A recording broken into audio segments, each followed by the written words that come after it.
The good news is that space is fucking big.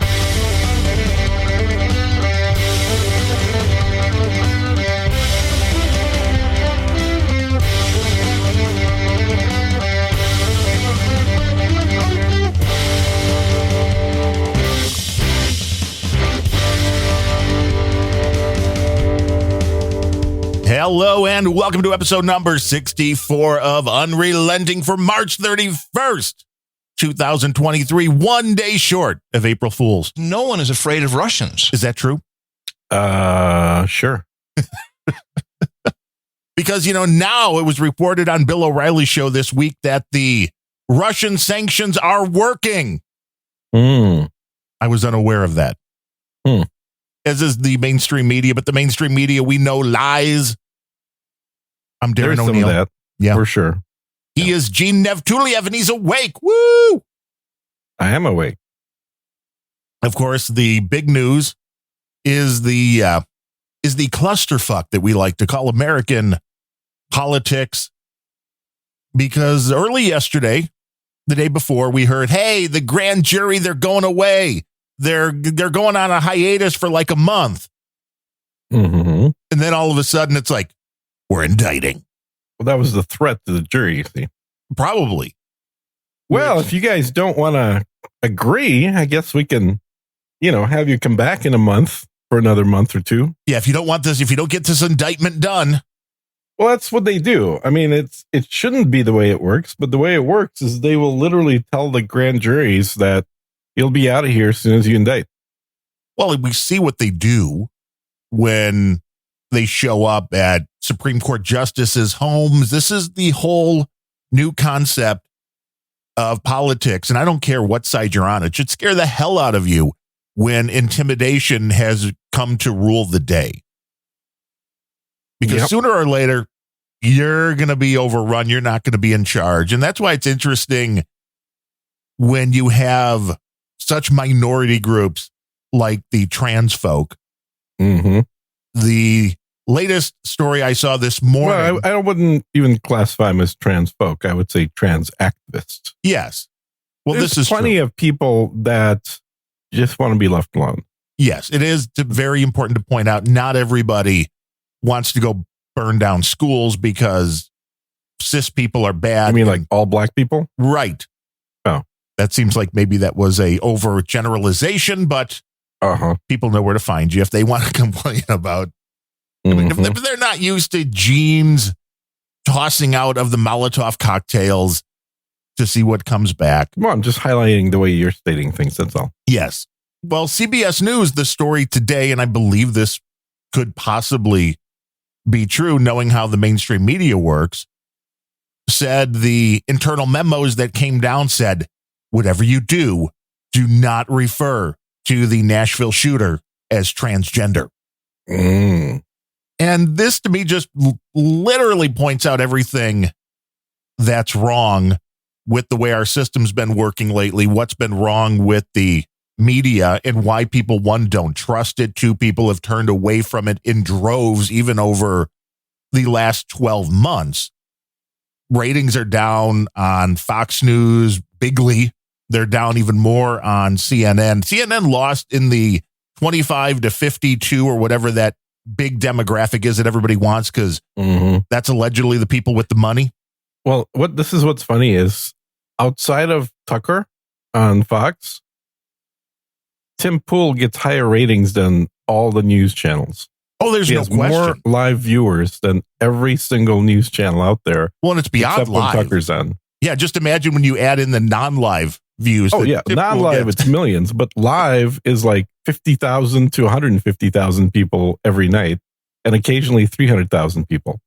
If I remember the number correctly, for the cable news outlets right now, which would be MSNBC, Fox News, CNN, all added together in that primetime slot, 4 million people total are watching. I think CNN was under 100,000. And that's just sad. We know podcasts that are getting way more. Well, we do know podcasts that are getting more, but not this one. I mean, not this one exactly. we're close. Yeah, Not really. we're definitely making up a lot of ground fast. Yes. But it is what's amazing is that the ad rates for the CNNs out there are still higher than they are for YouTube. Because people are still stupid and don't understand the new media. I guess they've concentrated the 100,000 most gullible people possible in one place, and maybe that's worth more money. You're right. If you're watching CNN, If you're putting ads on there, we know you're going to buy shit that you don't need. We know you're susceptible to being scammed because you're watching CNN. Which, you make a really good point. If I was going to put up an ad that I was looking for gullible people, CNN and MSNBC would be right on my list. Oh, yeah, absolutely. But when you have a major network news agency that is allegedly, in this case, saying don't refer to the shooter in Nashville as transgender, you're hiding a big part of the story because this is not just... So how should you refer to him? As a trans shooter? I guess. Just, as a person, you don't mention that they're transgender, even though the person left behind a manifesto that seems to be all tied into the trans movement. So it's like, but then that's very Did they much... lose that already? You're right. They're like, well, we can't release that because that's very dangerous. We can't have the people here. I thought I read something they lost it, that they can't find it anymore. Well, I want to know, here's what I want to know. How come 1,000 different people haven't gone to ChatGPT and had it spit out the manifesto and just put it out there like it's real? Because this is what we have now. We have an overload of just crap. But if somebody did we that, do have an overload of crap. And it's like, this is the issue. All right, so you want to start offending CSB by talking about ChatGPT? Sure. I don't know if that would offend him. I don't. Is he a big ChatGPT fan? I mean, that's not the end all in AI, is it? I mean, it's not, but it's, I know that Adam making fun of it, definitely he dislikes. It's and I do think, now I will say for my part, I do think Adam's going a little overboard with the Ludditism here about what ChatGPT is. It's literally like looking at a Lego construction kit that you can use to make an actual running vehicle out of them, saying, well, this thing's stupid. It's not going to last. It's got all kinds of defects compared to a real car. Well, no shit. Of course it's got defects compared to a real car. It's not a real car. It's a fake car. And there's advances happening on a regular basis. So at some point, the fake Lego car is going to be able to do the exact same stuff as the real car can. Where it's a building block. So that's my analogy in using cars to compare it. And it's also GPT, which is general purpose, which there are systems that are AI systems that are out there that are specialized. And they do much better in their specific area of expertise than the general system ever will. Right. It's knowing how to get the best out of the technology. Yeah, like we have vision systems that are so much better than humans at analyzing images and movements and tracking things like on production lines or robotics and stuff like that. The latest generation of vision systems are all AI based. So you can't just poo-poo AI because it forgets that, how many times you were married or whether or not you have a kid. Well, it's like poo-pooing modern medicine. Let's just move away from the people that think the whole medical community is trying to kill people. And besides that, there were early advances in medicine that killed a lot of people when they were trying to do all sorts of different things. They always kill people. Medicine has always killed people for literally since the invention of medicine 2,000 years ago. Yes. Oh, yeah. 3,000 if you want to include Egypt.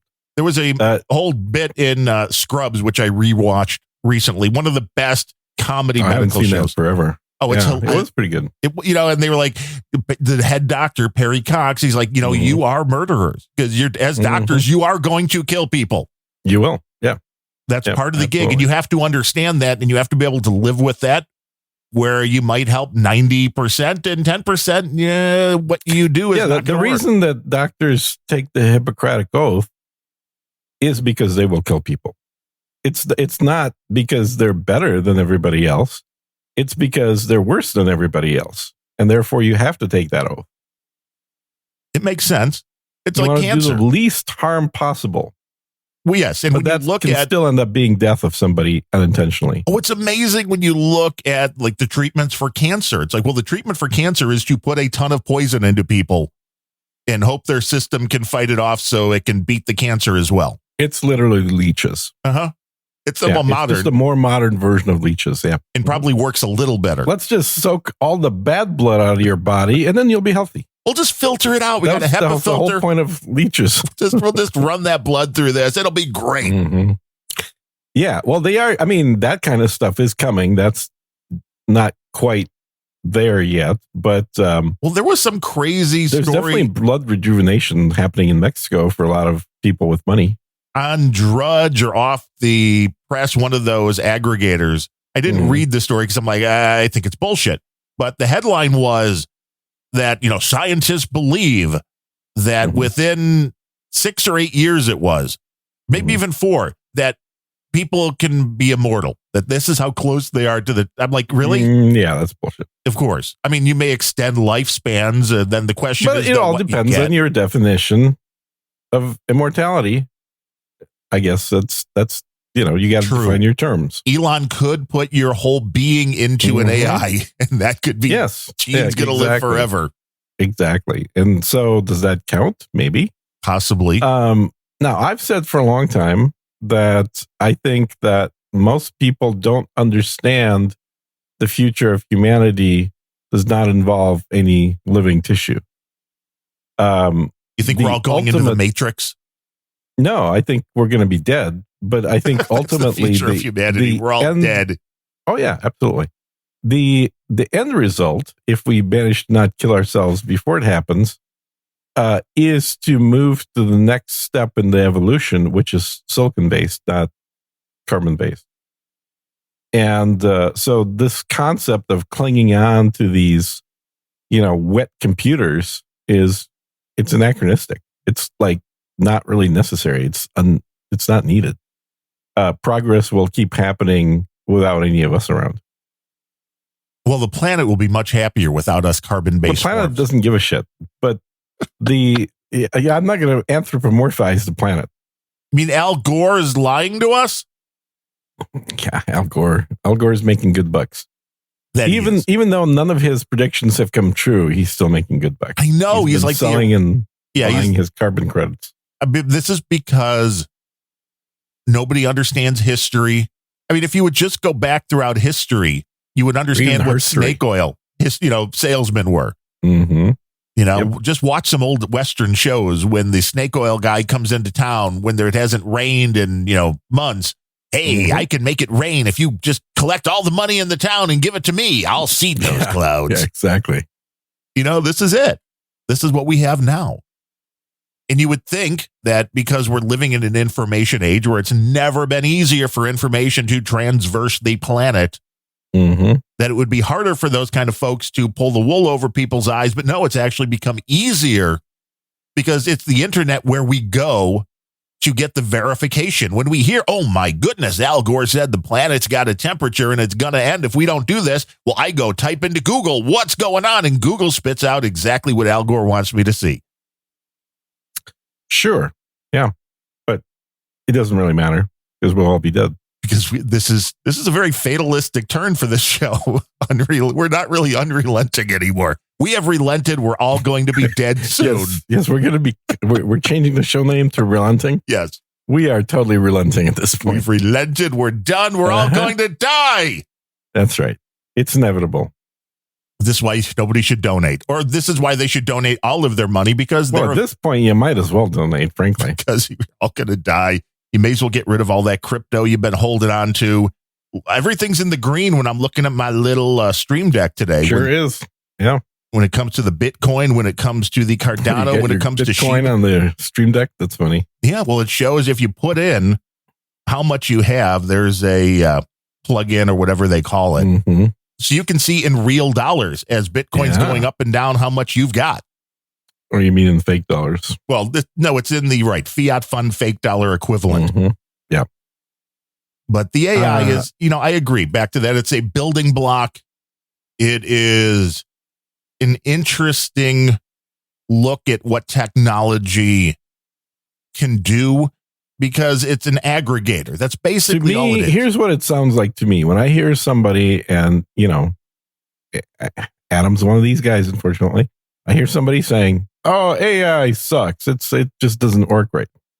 What I hear in my head is the voice of guys back 30 years ago saying, "Oh, the internet sucks. It doesn't really work. You can't use it for anything useful. It's just a fad. It'll Right. go away." It's not going to That's stick what I hear. around. Yeah. Uh-huh. Now it's plugged into us 24 hours a day, 7 days a We week. are, to use the internet as the example, I think with AI systems right now, we're about at 1991. And it will So continue. I was on the internet in 91, and I think Adam was, because he was a nerd. Well, we were even on though he was stuff. on Even MTV. before that, you had your precursors and the CompuServes and the different services You like did, that. but I'm not including that. I'm just including what's always been known as the internet. Right. And we're at about 1991 level. So you can't compare 91 internet to the current internet, even though by definition it's the same thing. It's a collection of mesh connections between different ISPs and corporations that allows data to flow through multiple pathways to avoid any major disasters that might disrupt a central hub. That definition of the internet has not changed. That's what it was originally created back when it was ARPANET. And it still is the case that if we have connections or servers going down to Dallas, it means traffic gets rerouted to Virginia or somewhere else with large server farms.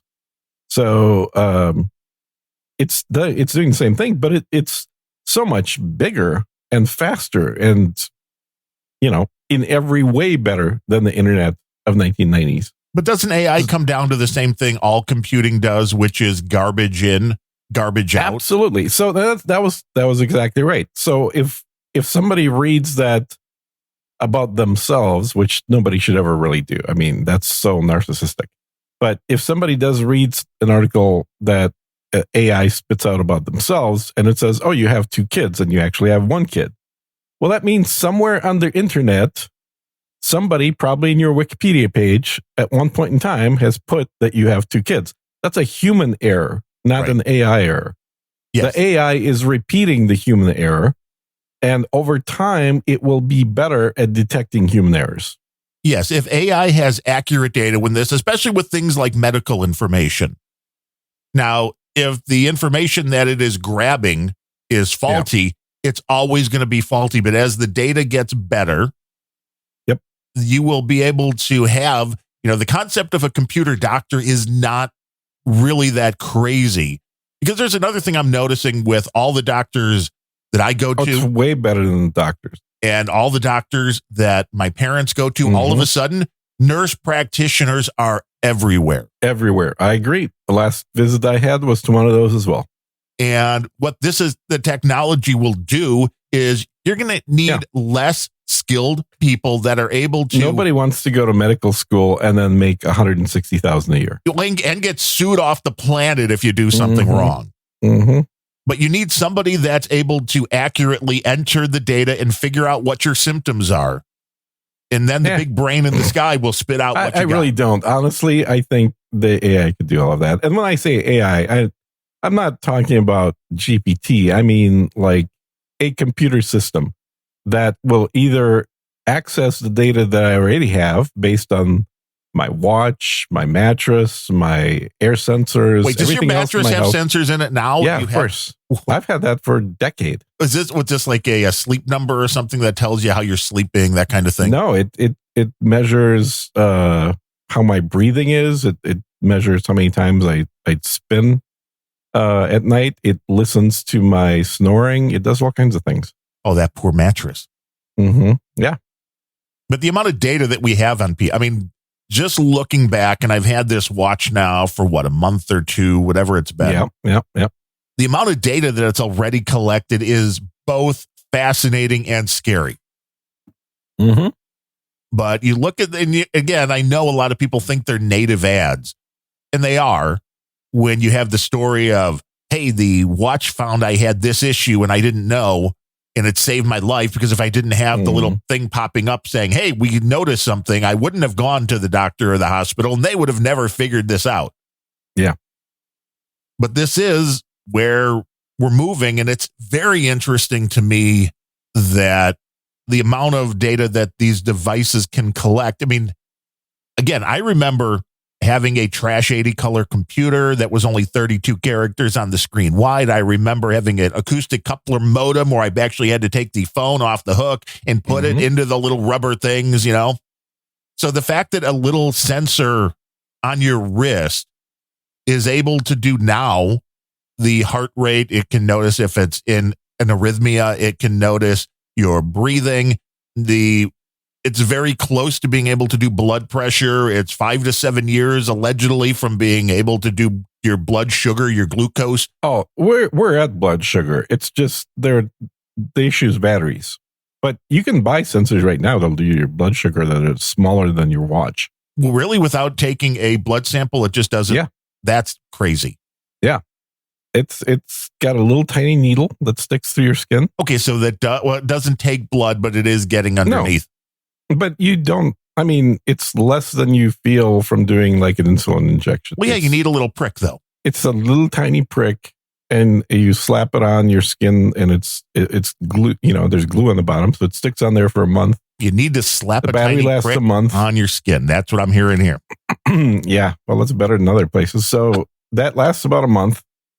And then you just swap it out and you stick another one in there. But it gives continuous readings. And that's the thing. Like, you could do that right now with a separate device. I don't think it'll be all that long before they can incorporate that into the watch. So you'll have a model with blood sugar that just has a tighter fit to your wrist, basically. So when do we get to the point to where we're just cyborgs and the machines are controlling everything? Well, hopefully sooner than later. That's because you want to live longer. Not really. I mean, I'm not going to do any of that shit. But I think this was kind of my starting point. Is we're heading towards what some people describe as singularity, and I know it has sort of a sci-fi-ish meaning, but all the collected information, all the knowledge, and all the beyond knowledge. What do you call stuff that's not really knowledge, but history? History? Preferences, I guess. I don't know the right word for it, but everything that has to do with humanity is being collected and sorted. And this is what our AI systems are built for, is to be able to do that more efficiently and better, and to be able to communicate with the ones that are still made of, wetware instead of hardware. But ultimately, you just won't need that. Like, humanity will be fully encompassed in a digital format. It'll be much more convenient. Well, it will allow us as a species to progress to the next evolutionary step, which does mean immortality in a sense. And it will allow us to travel through great distances in space and come to whole other solar systems without having to worry about keeping these bodies alive. Those damn meat bags.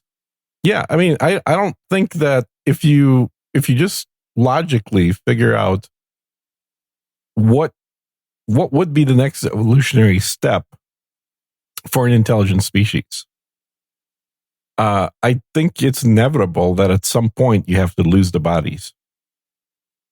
Well, because your body cannot handle the input of that kind of that amount of like data. Your brain is not capable of having as much information as a computer system, or whether it's AI or not. Just it's not there. Like, we used to use the brain as the pinnacle of someday we'll get computers to be as good as our brains. Well, we're way beyond that.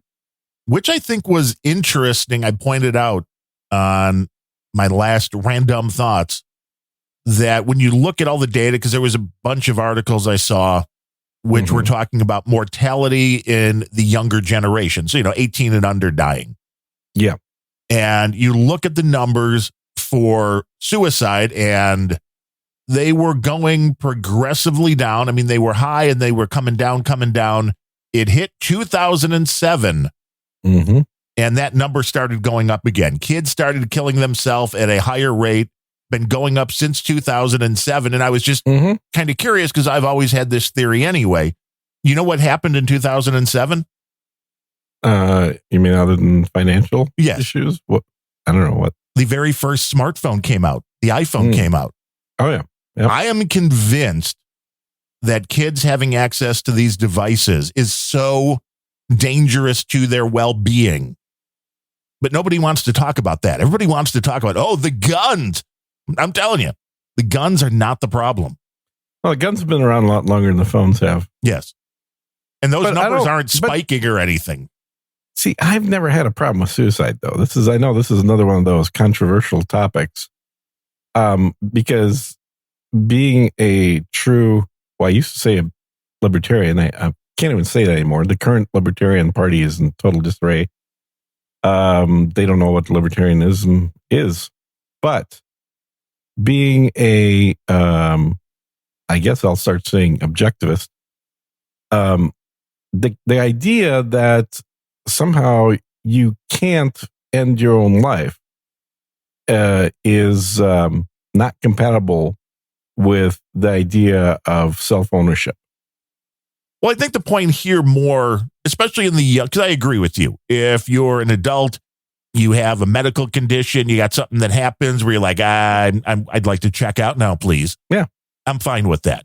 But I think what this is really showing is the amount But you know of... that that's a controversial position. Yeah, you I may do. be fine with it, and so am I. But like, we're probably less than 1% of the population that would say agree with that. which is probably true. But when it comes Most to people kids, think it ought to be illegal. it's the point isn't really the suicide as much as this is echoing the problems with depression and that kind of mental health issue that it Yeah. brings along, which there are fixes for. You know, that's the whole thing where it's like your brain was never meant to handle that. And I've tried to put myself in the position of kids in high school or even younger at this point, where when we were growing up, we'd go out, we'd play with our friends. We knew nothing about the world outside of that.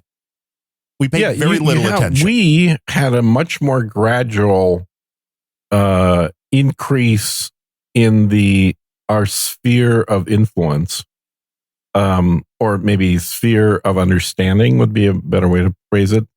It starts off basically just your home and maybe your front yard, and then it slowly grows as you get older to the area that you're familiar with, and then everything outside of that is the big unknown, right? You might have seen it or heard of it, but you haven't been there. You don't really know much about it. And as you get older, you're able to scale that further up and up and up. So that, the big step for most kids in the U.S. is moving off to college in a different state. Right. So that's a huge shift in everything you've ever known is somewhere else. Well, even think about access to news. When we were children, Yeah, it's all CNN, local. the whole concept of cable news didn't exist yet because cable didn't Right. exist.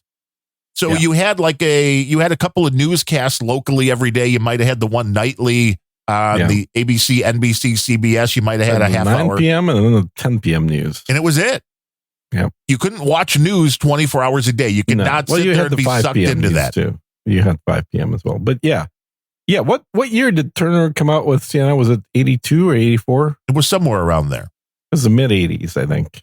And that was a brand new concept that regular television, like non-cable television, could not understand. It's like, well, who the hell is going to sit there and watch news all day long? And there's not enough news to really talk about.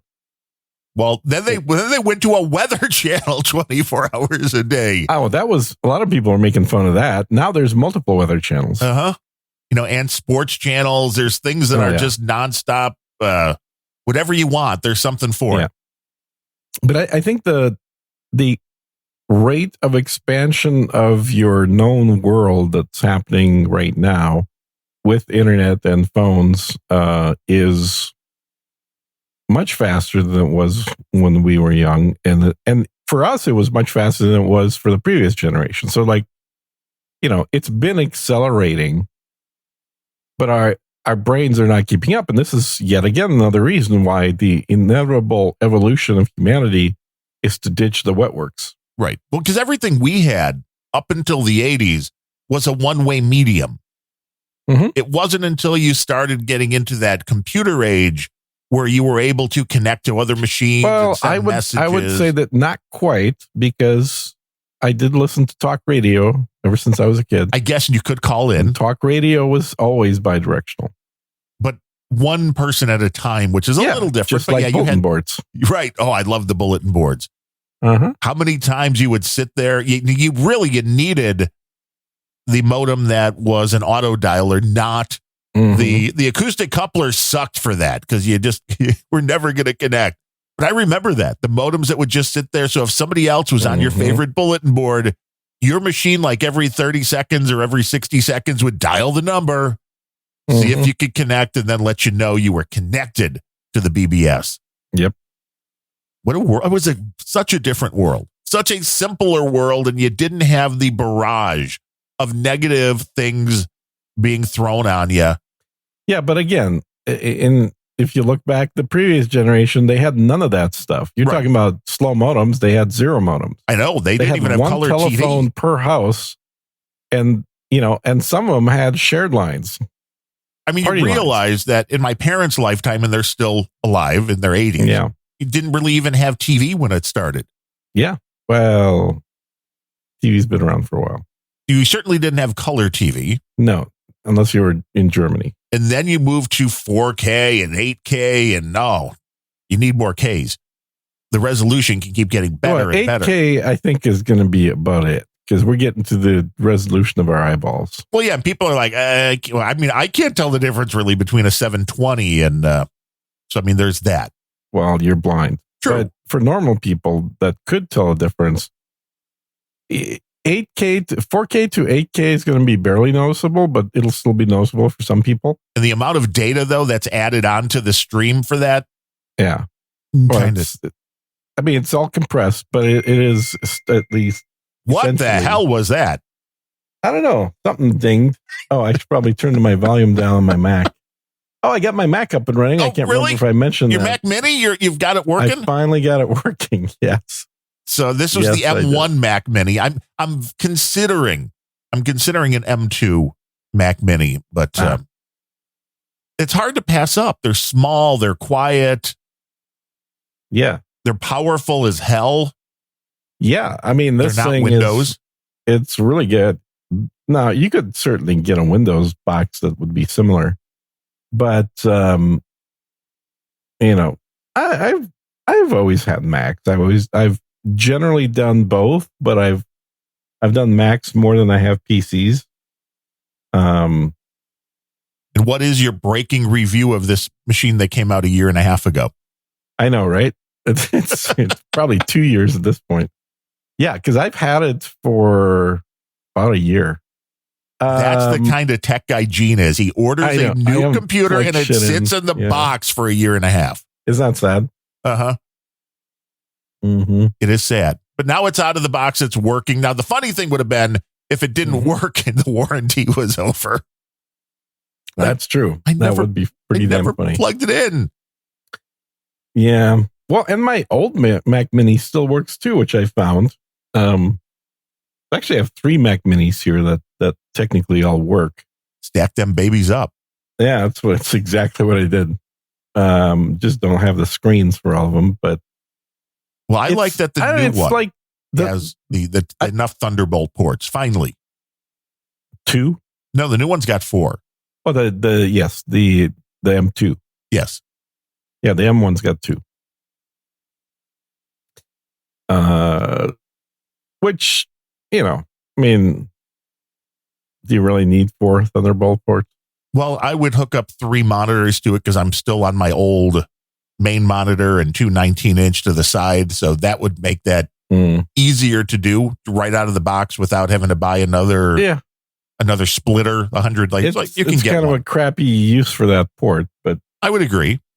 you're hooking up a 4K monitor. If you got 3 4K monitors, that would be a good use for it. But if you're hooking up smaller monitors, it's not a great use. They keep needing more ports because I got rid of my USB 2.0 hub off my main machine because really can't have that. Who needs that? But my USB 3 hub is filled, so I need like a second USB 3 hub. Yeah, I'm running two 10-port hubs.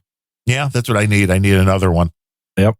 Especially with the Drobo, and I thought the Drobo was dying, and of course this is old. The Drobo's gone out of business now. So that's the other thing I need to do is plug in my Drobo and see if anything's still on there. See if it's still working. Yeah, I hope it is.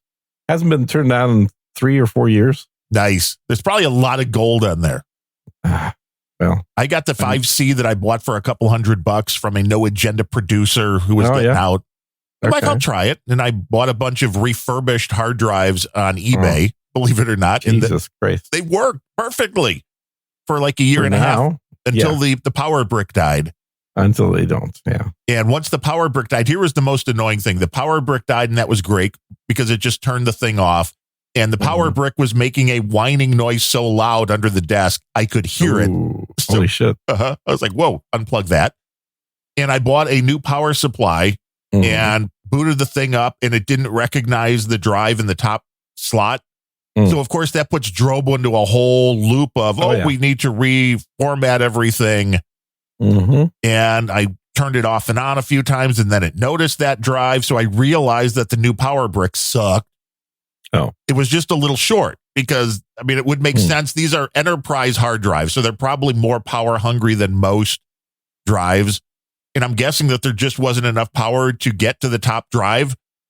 So my guess is the power for the way the Drobo's wired. If anybody knows, I'd like to get confirmation, but I'm betting that the power goes from like the lowest drive to the highest, which on the machine, and the highest would be 0. So by the time it gets to that drive, there's not enough power, so it's not spinning up. So the Drobo didn't recognize it. That's not how it works. But I don't know how, whatever it is. What you're describing would be the case if we're talking about a water hose. Right. It's kind of, but I don't understand why it was always, why was it always the same bay not showing up? That's weird. Well, I'll tell you what it could be is that bay could have a bad solder in the power connector to where there's some arcing. And if your last power supply was more powerful, then you wouldn't have any issues. But as you reduce the power, the thing is going to fail first is a poorly soldered connection. Yeah, that could make sense. But I bought a new power supply. Now it works like perfect again. Oh, okay, good. Well, keep that handy because my Drobo was about 10 years old. So at some point my power supply is going to die. Once I plug it in. I haven't plugged it in yet. Like if it goes up in flames, then you got that. My hope is I can plug it in and then copy all the data off of there, even if there's one bad drive, onto my network attached storage. And then I don't care about the Drobo after that. I mean, I ordered the Drobo. Shit, it probably has been damn near 10 years. Maybe not quite, maybe like 8 years. But I bought it when I bought the trash can Mac. Oh, nice. Like that Mac Pro, that thing's still going strong, I bet. Well, I sold it a long time ago, but I bought it for $10,000 and I sold it for $3,000 2 years later.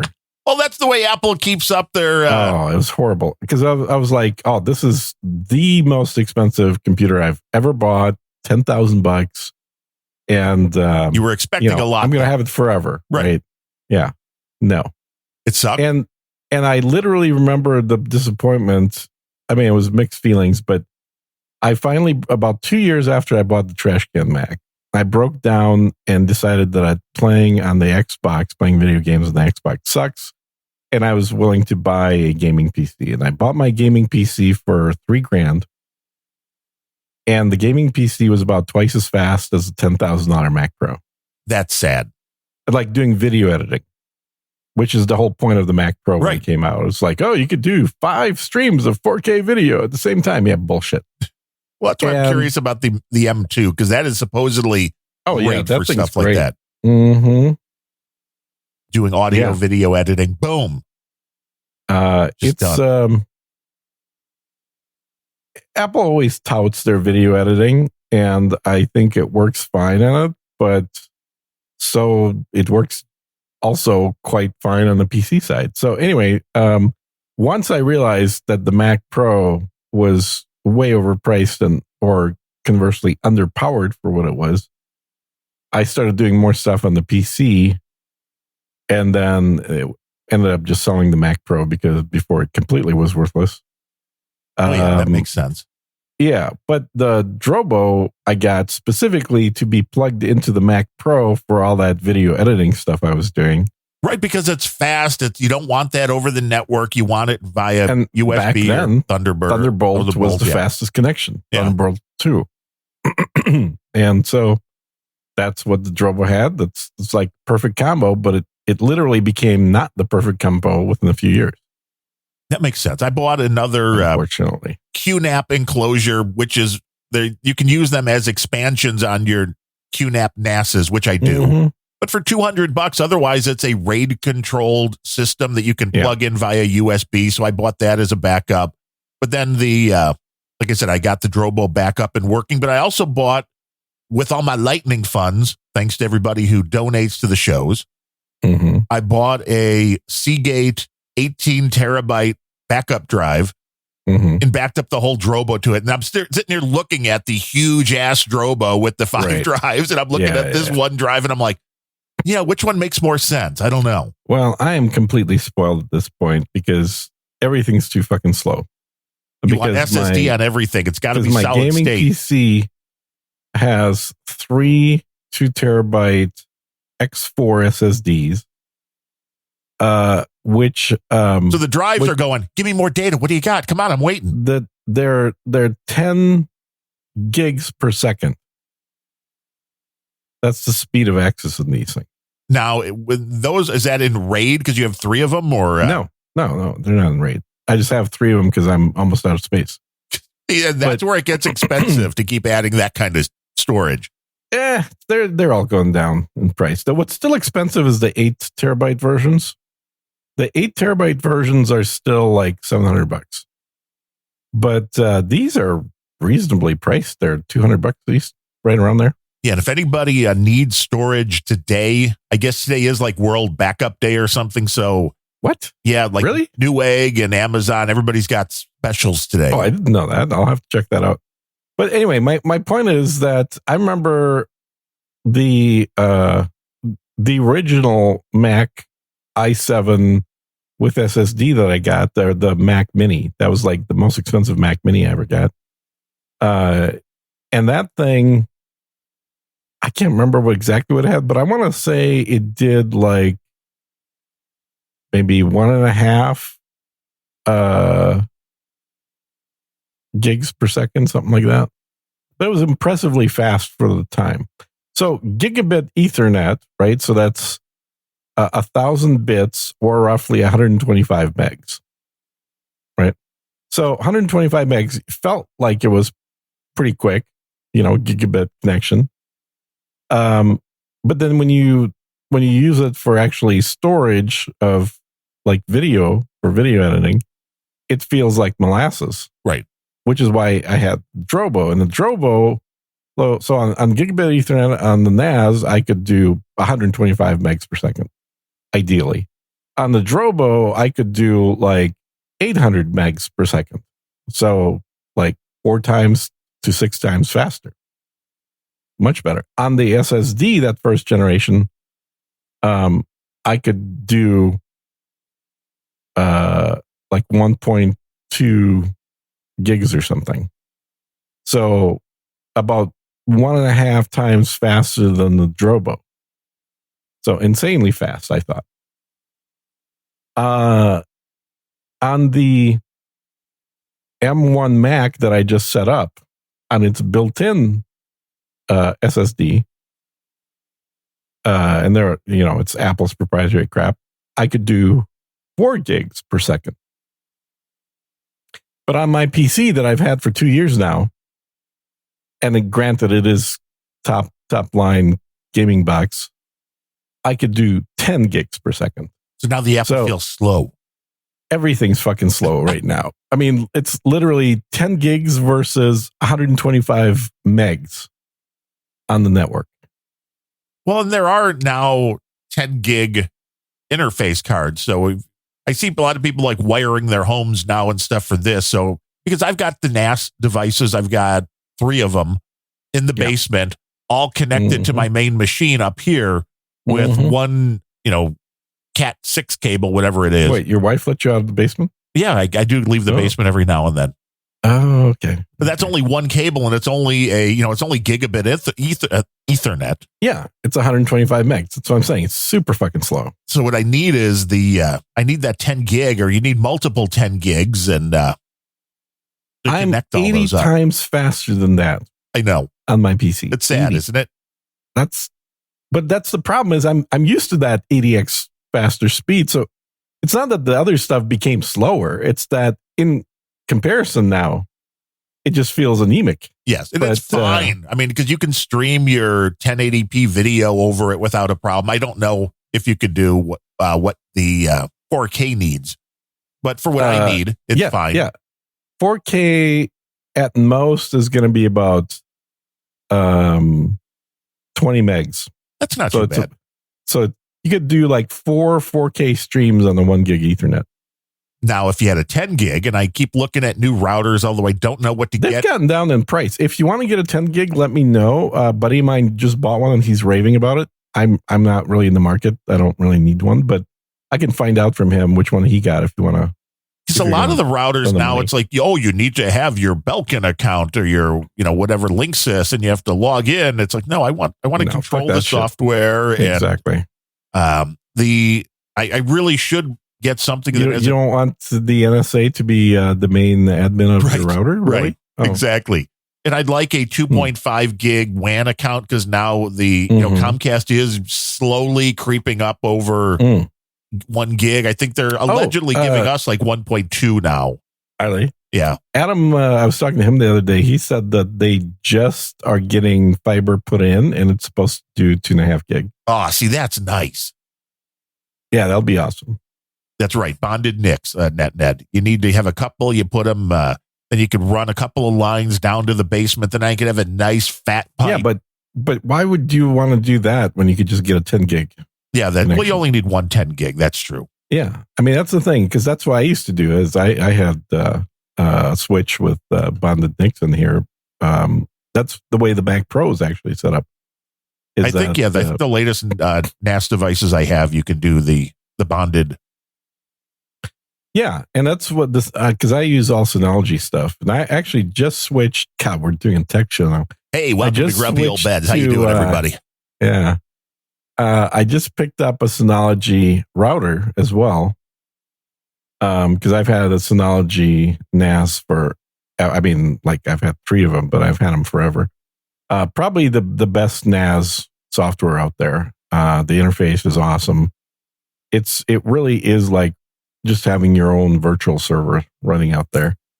But I decided to check out their router as well, and I've been super happy with the router that I've been running, a D-Link.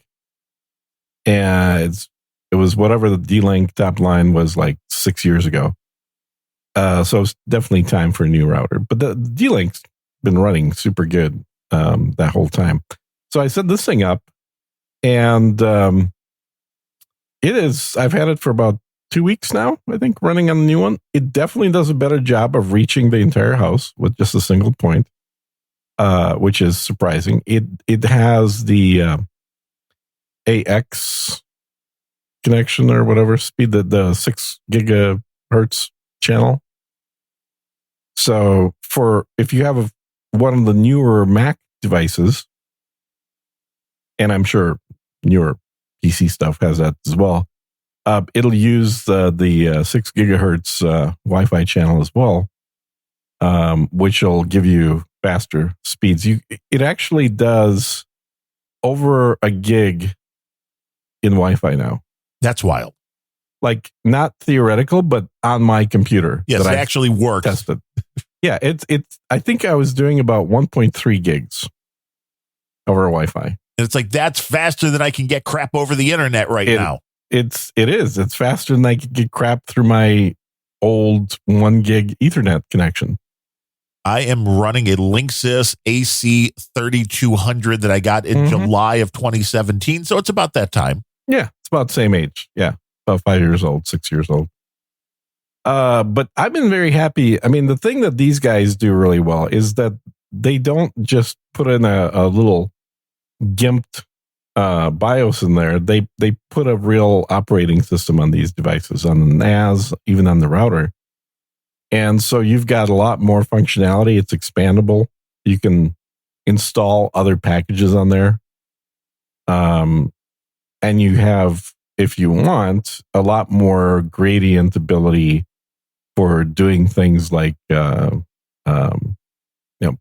prioritization and traffic optimization, and you can have security checks. You can do virus checks right on the router for stuff going through, and it's got the horsepower to handle it all. Now, it's not a cheap router. Right. I think it was $300.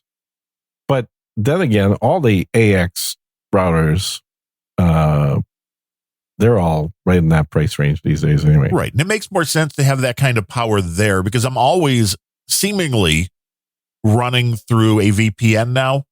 And I do that just on the local computer because the router, it would bog it down, even though it was a decent router 6 years ago. Having that ability to do that, this isn't a commercial for... and it's got a full VPN server. Like any style of VPN, you can set that up as the endpoint. And then you can just go through your home system. It's great. Yeah, I mean, you're using the VPN backwards, and we've had that conversation. But for people that want a VPN back home, which is when I travel, I've got a lot of systems set up to only work if I connect from home. Like if I want to check my Bitcoin balance online, I can only do that from my home IP How many address. billions are you up to? Yeah, I wish. But I can only do it through my home PC. And so it's tied to the IP address I'm on. So I have to VPN from my phone back to the house to be able to then check on that on the phone. The speeds, though, I mean, I know I'm going the wrong way, but the NordVPN, the speeds are quite often into the 700 or 800 megabits per second on my gigabit connection. So, yeah, I know you're losing a little bit. But like that, but you could also set the router up as the outgoing. So you could literally make your connection to the VPN from the router, and then every device in your house is going through the VPN. Right. Using it the way you're using it. Yeah, you're doing it. I mean, I don't see a point to it, but yeah, you could. Well, the main point is that I've never gotten any DMCA letter yet. Just saying. That's it. For what, though? I mean, DMCA for doing what? Lots and lots and lots of downloading. I guess. Yeah. So I don't do any of that stuff. So yeah, you definitely have, I guess, more of a need for that. But I just... well, that's what everybody's afraid of, that this new generalized, I think they're calling it the Restrict Act, which is... Oh my God, it's horrible. Have you read it? I have not read it. I've heard some of the talking points on it, and yes, it sounds like something exactly. Yeah, that VPNs Luddites are would banned. do. They're literally banned because they have no idea what they're saying. This is why they know what they're saying. I don't think they do, because you hear the questions that these people ask when they get tech folk in to come in and do a Q&A for them to rake them over the coals. The questions they ask are like, you have no idea how the technology works. Which is why it's funny when everybody's like, oh my God, they're going to ban TikTok. Then what? It's like, well, how are they going to do that? I mean, TikTok's already on your phone. All right. And even if they are somehow, if they could, what they would have to do is get your ISP to be able to block the TikTok service. That would be the only way they would be able to do it, because otherwise you're not going to do it as an individual. And even if your ISP then does block TikTok, that's where they did a pretty VPNs good come job in again. of blocking RT. Not really, because that's where VPNs come in again. Yeah, you could do it with the VPN, but they're banning VPNs. So but see, they don't even know what a VPN is. And I don't think they know what they're saying, because that, I think, would throw people into a tizzy when it's like, well, we're not blocking this because it's bad. This again comes down to the whole gun argument, which is, well, we're going to make a tool illegal because you can do something bad with it. Mm-hmm. It makes zero sense. I mean, really, we should have had in the Constitution written in all about VPNs, but they didn't know about it back then. Yeah. You know, this is the same kind of thing. Like, you have the right to your own anonymity and privacy. And if you want to route all of your traffic through Beijing, hey, that's your bit. You can do it. Yeah, except that the government doesn't want you doing that. And all of the TikTok stuff is hilarious when people think they know what the problem is there. And, you know, again, as libertarian or whatever you want to call it now, mm-hmm. people can do whatever the hell they want. But it's like, I just would point out, know what you're doing, know what your kids are doing more than anything else. Oh, yeah. I see the biggest issue with TikTok as one of control.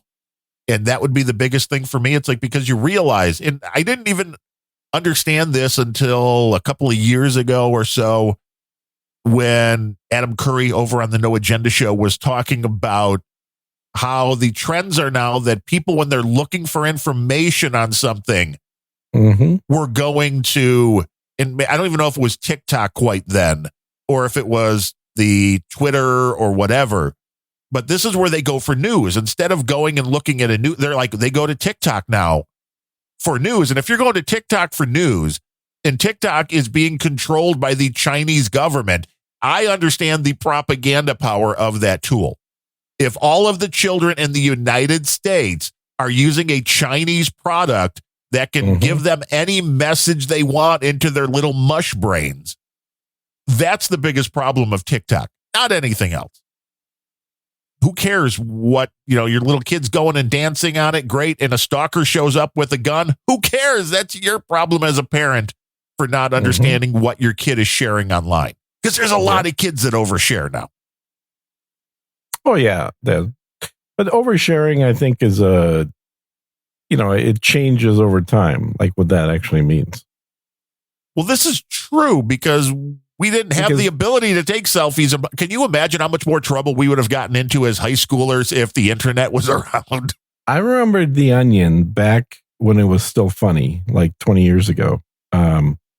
Well, it's probably not that long. It's probably 15 years ago. They had an article that was about a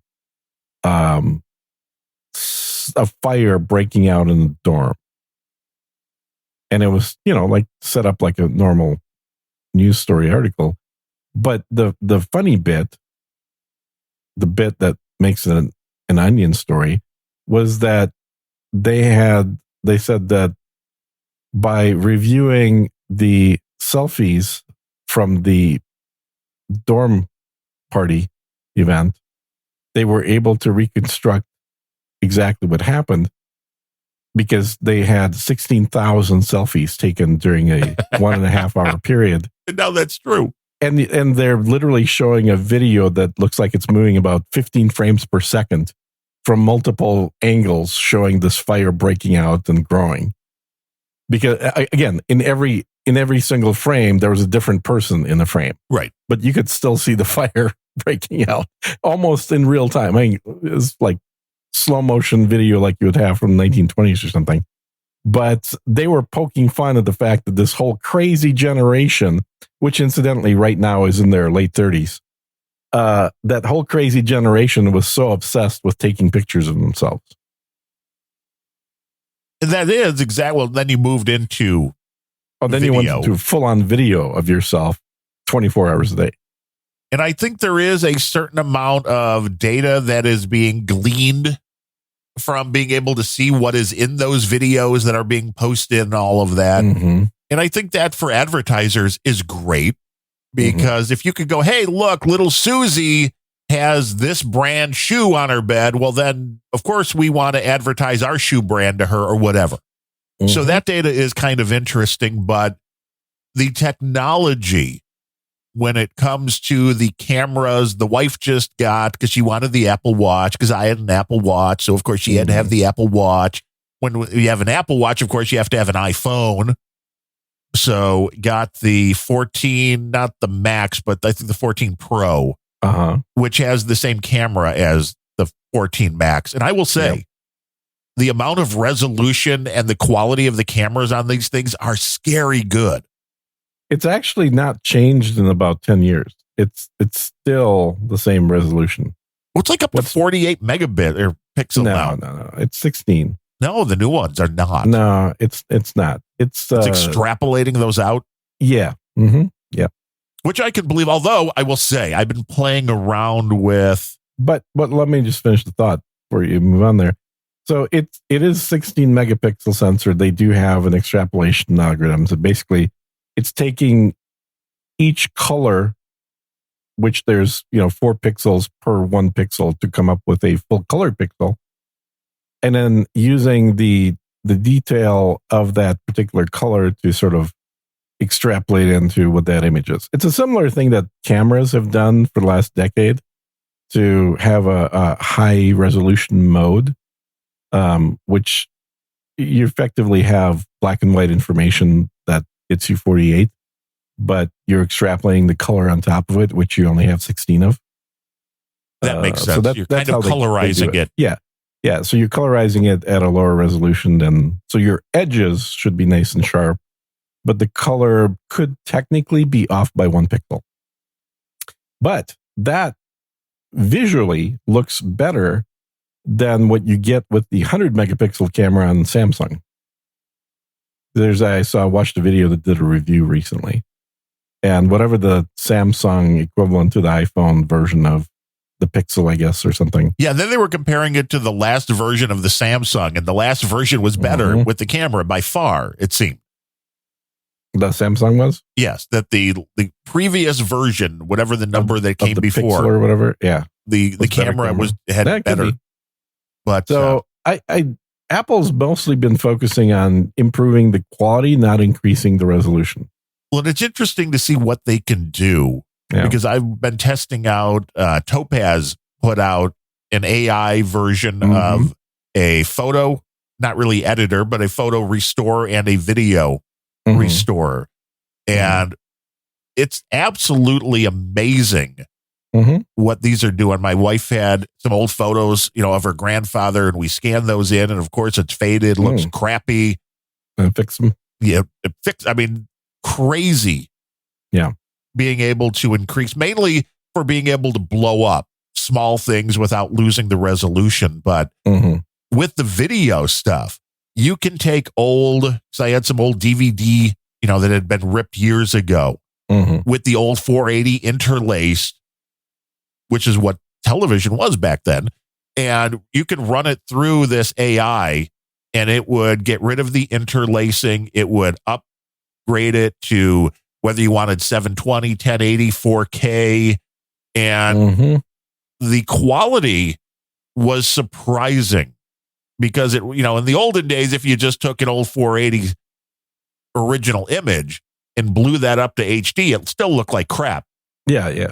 While this is not perfect by any stretch of the imagination, it is eons better than not having it's much better at interpolating the resolution. Yes. Yeah. It's like, it's crazy. Yeah, there were some, I remember plugins for Photoshop. So it wasn't from Adobe, it was third parties. Can't remember what brand, but I remember they were not cheap. They were a couple $100 for a plugin that was specifically made to create posters. Right. So it would take your regular resolution images and then blow them up to poster size while minimizing the loss of resolution visually.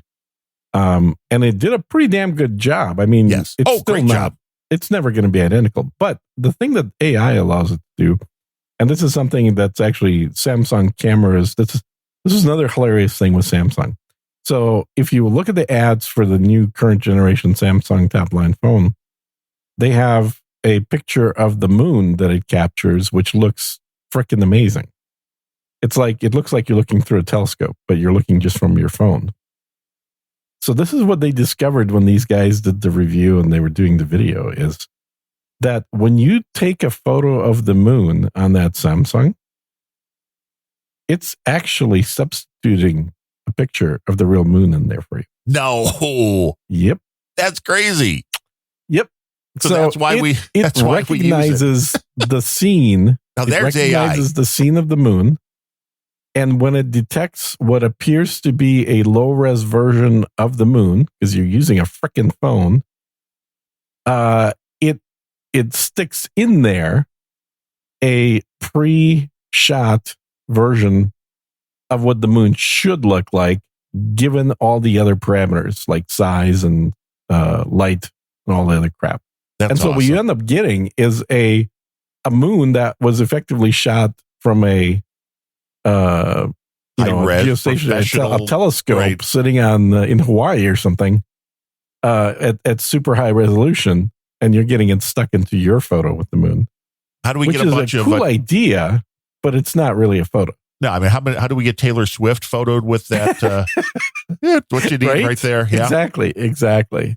But I know that there was one actually called Blow Up, the filters that you could add, and I've used those for years, and I used those on the last day. I finally went, you know what? What's the worst that could happen on Costco when they were discontinuing their photo and poster service? Oh, yeah. I remember you mentioned that. I ordered a bunch of mugs for the Rock and Roll pre-show, and I ordered like 15 posters of Taylor Swift, a couple of Victoria's Secret models, and I'm surprised they let you print the posters of Taylor Swift. Yeah, I was too, because I figured they'd be like, but it was like literally the last day. So these people that were they don't give a shit. Exactly, point, I guess. Yeah, and the quality is fantastic. With it wasn't Taylor Swift, but it was somebody that was clearly famous that I had sent in to get a canvas printed. And it came back saying that they needed to get the model release for it before they could print it.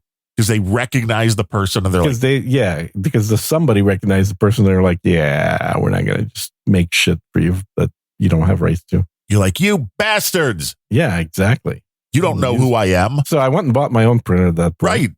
Right. And then, fuck you, I can print my own canvas now. You know, if I thought I could actually sell enough prints of things on eBay or wherever, I'd buy one too, because I've always been interested in that kind of big format printing, but they're a pain, right? They're a pain. They really are a pain.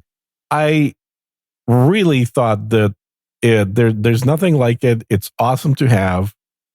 And if Etsy was more popular back when I had my printer, I probably would have sold a lot more on Etsy. That would have been your exit strategy right there. Well, I mean, all said and done, I did sell over $100,000 worth of prints.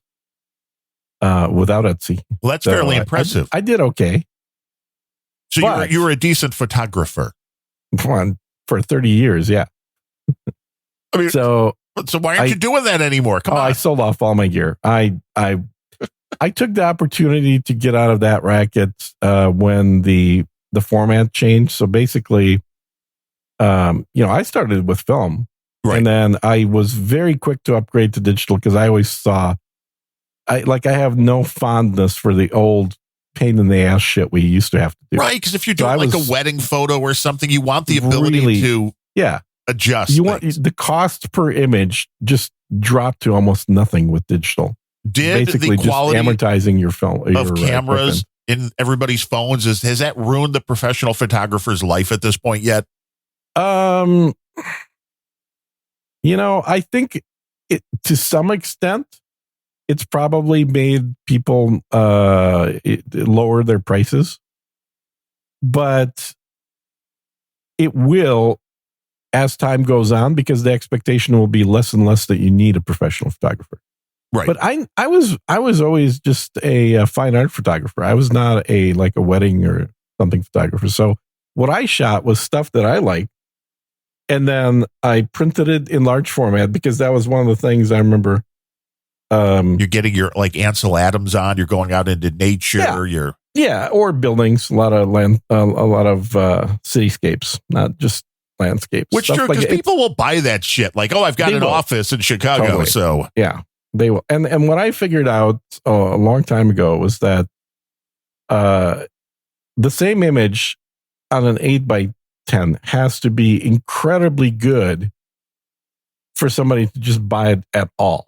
Like, forget about buying it for an expensive price, but at all. But that image could be way less good. It still has to be good enough, but way less impressive if it's also 3 feet by 2 feet. Right, because they're looking for something to cover the wall. Yeah, exactly. And so I've always just admitted the truth, which is that large format photographs are just expensive wallpaper. True. And you're selling the wallpaper for about $100 a foot. And it's unique. Mm, And it is, people, you look at it, it's like, it's art.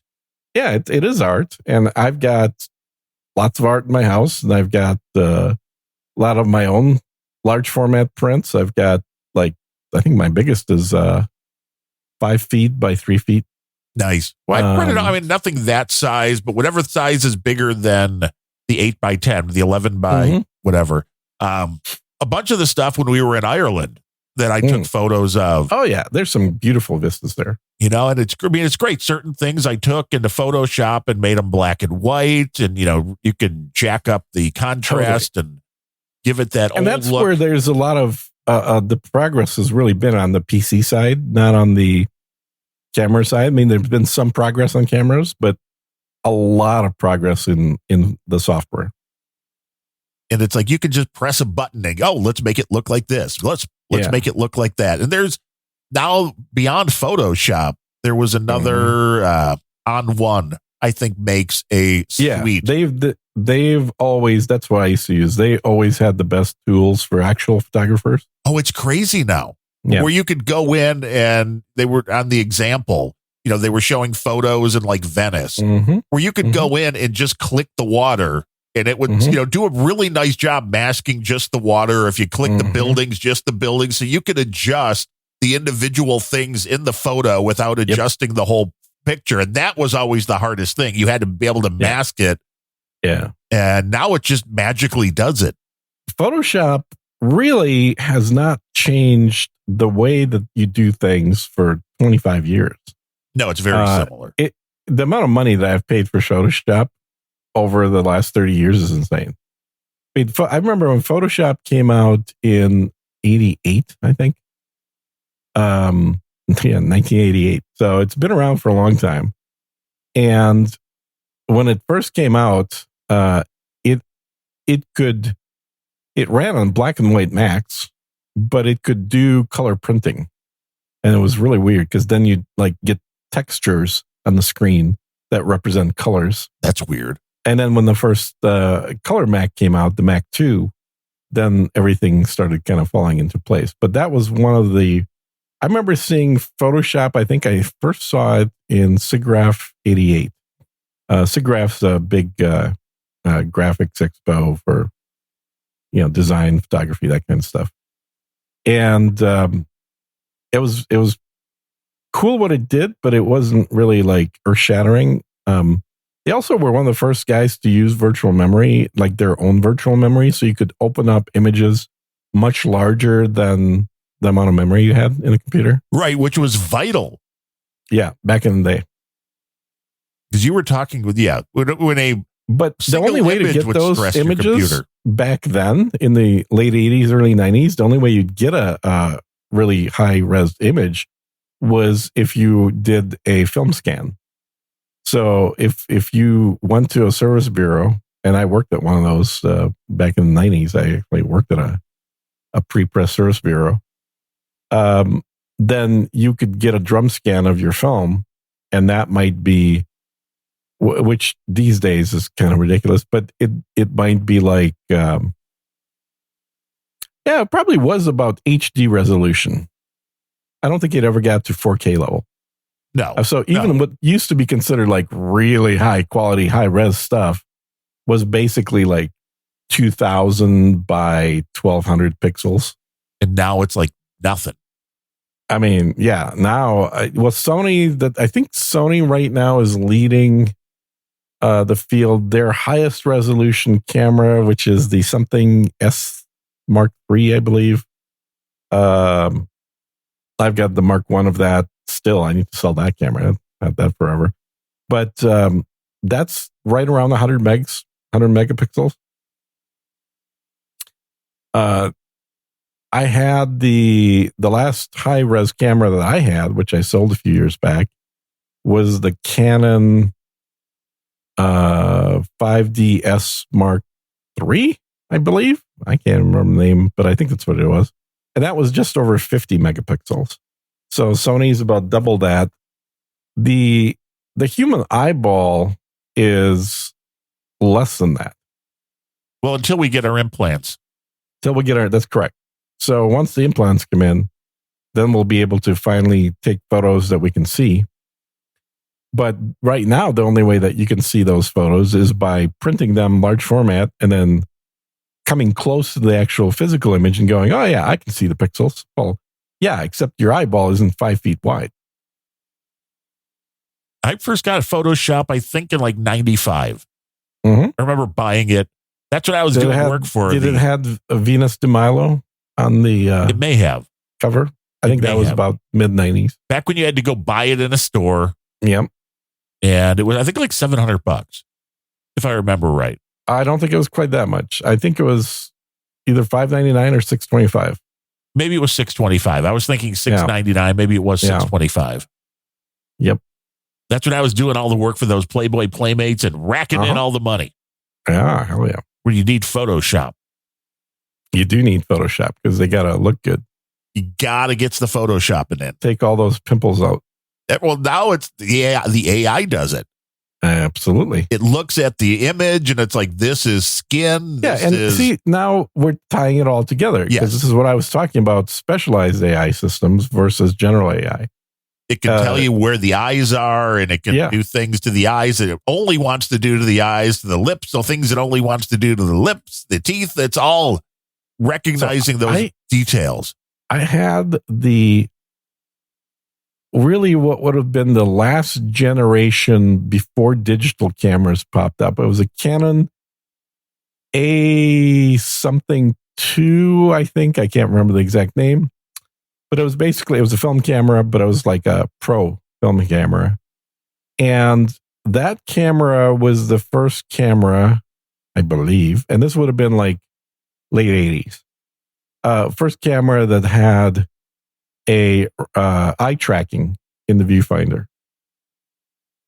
So it would actually have a little diode be flashing into your eyeball to see where your iris was compared to the like it was pointing straight or left, right, top, up, down, and then it would use that information, and I think it literally was just like one of 9 positions. I don't think it was anything super fancy, but it would use that position of your iris to determine where it should focus, the autofocus.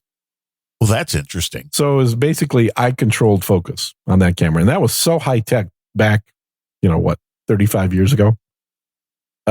Extremely high tech for the time. It was a neat feature.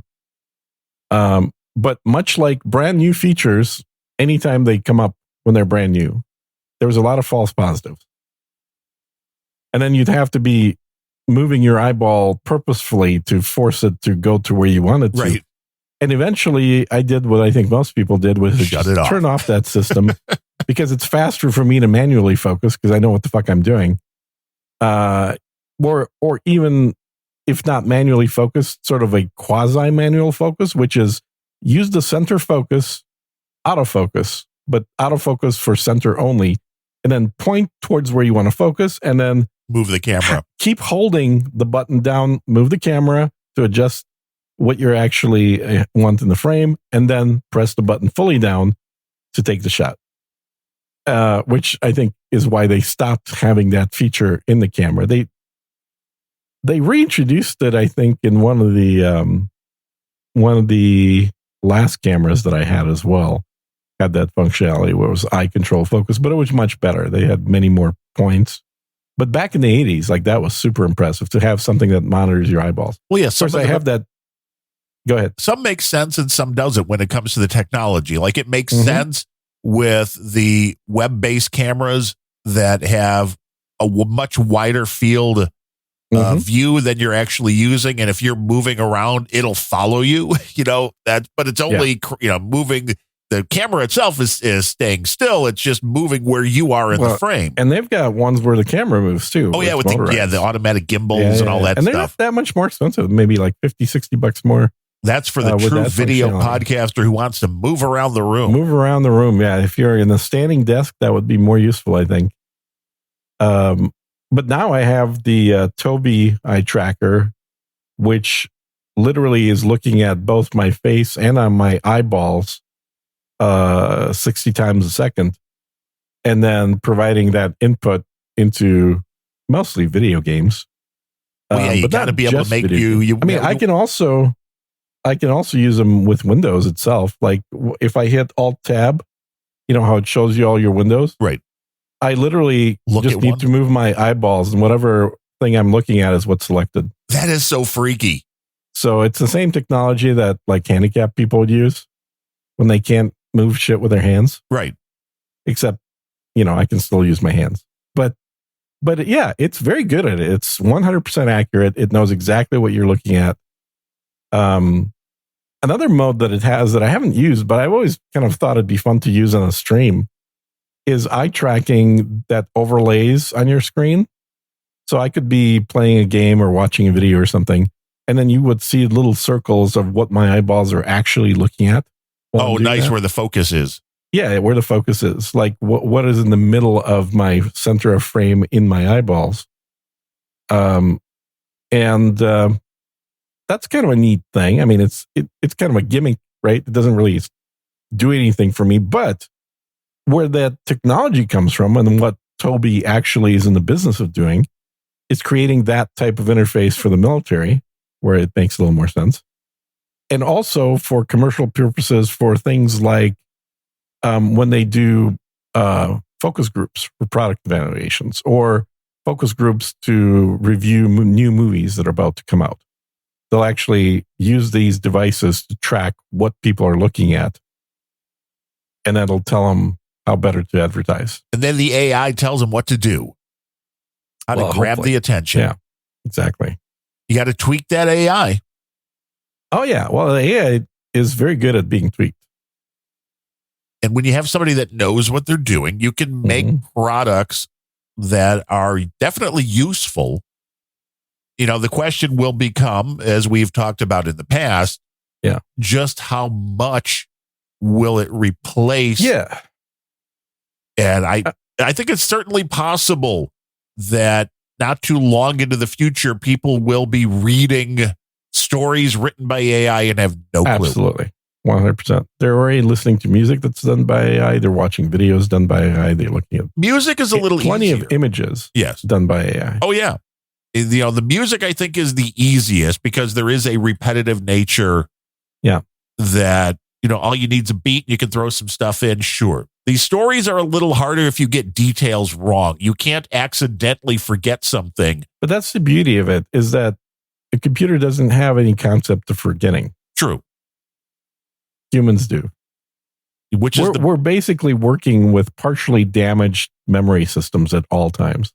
And I will say, trying to write longer stories, and I have in the past, the details are the hardest thing, where it's like, wait, what did I do back? George R.R. Martin has two people that he's talked about whose job is just tracking consistency. Yeah, and you have to fact check. Like, is this right?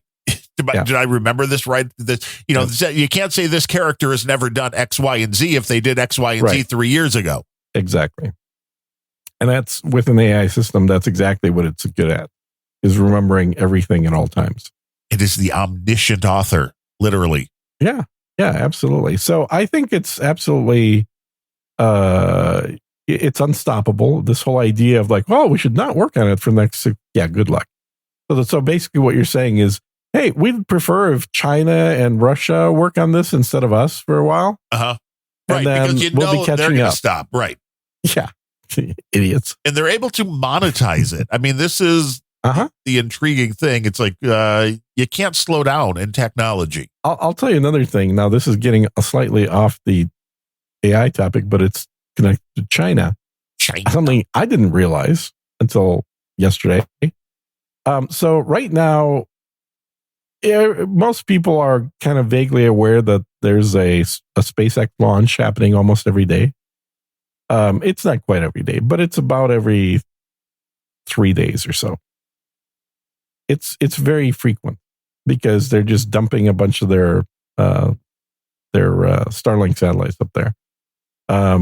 Occasionally they'll do deliveries for other companies, but mostly they're kind of hired themselves.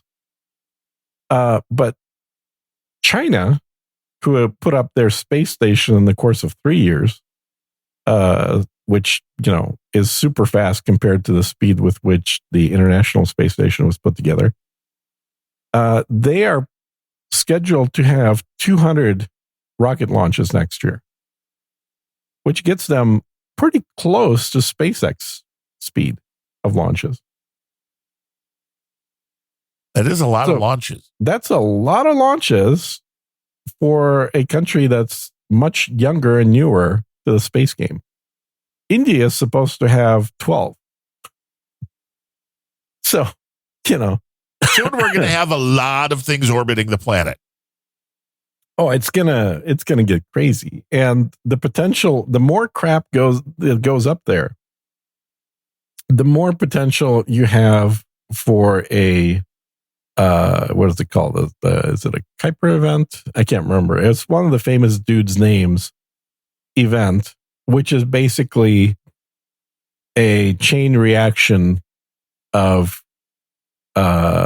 debris coming in contact with satellites, creating more debris, coming into more satellites, creating more debris, and just creating a big junk field up there. And wouldn't that that would help keep the sun's rays from hitting the Earth? So that would take global warming and reverse it. Something like that. But it's I'm sure somebody can remember. It's not a Kuiper event. But I thought it started with a K.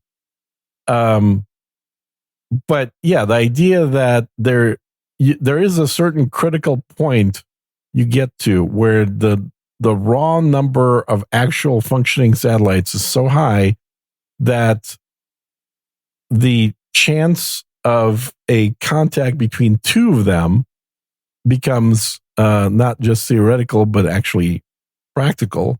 And when that happens... The term you're looking for is Kessler syndrome. Kessler. There we go. Kessler, not Kuiper. Kessler syndrome. Yeah. So what you end up with is, a chain reaction where the debris causes more and more debris every time it hits something. Now, the good news is that space is fucking big. And so that may be the opening line right there. Well, it's true. It is fucking big. So you have, even though you have a lot of satellites, I don't remember how many off the top of my head right now, but I think right now we're tracking somewhere in the neighborhood of 60 or 70,000 objects that are in orbit. Some of them are satellites, some of them are debris pieces, but it's quite a bit. But, with SpaceX wanting to have 45,000 of their own objects up there. Yeah, that's a lot. That's the end game for them with these satellites. That's a lot. Now, they're also not necessarily all in the same orbit. In fact, they're all in slightly different orbits, which is good. Less chance of things hitting each other. But still, the odds are that there will be progressively more impact damage on anything that's launched, just unavoidable, just because there's more crap floating around. Even if it's small, little tiny size, like, something the size of a screw or a nut. Space debris is real. I mean, the more stuff you put up there, it's going to happen. Yeah. And so the new Russian space station will be at 400 kilometers, where the ISS is between 3 and 350. It's always fun when it's flying at 333. That magic number does show up a lot. Mm-hmm. So, but yeah, we're going to have the Chinese, the Russian, and then the whatever the American replacement is for the ISS. India wants to put something up there, but I think it's fairly small. But they do want their own permanent station up in orbit. Everybody does. Weren't we supposed to just be one human race all working together? Come on. Well, I think that idea of a one human race was very much based around American exceptionalism and how we're going to do everything as America. And then, all the little people they'll be guests. That would make sense. And we kind of did that with ISS. And then we told China, fuck off. We're not going to allow you up here because you'll steal our shit. That everything broke down. And then China said, well, fuck you. We make all your shit and we're going to steal it anyway. And now we're going to make our own. Right. It all starts there anyway. Don't we realize this yet?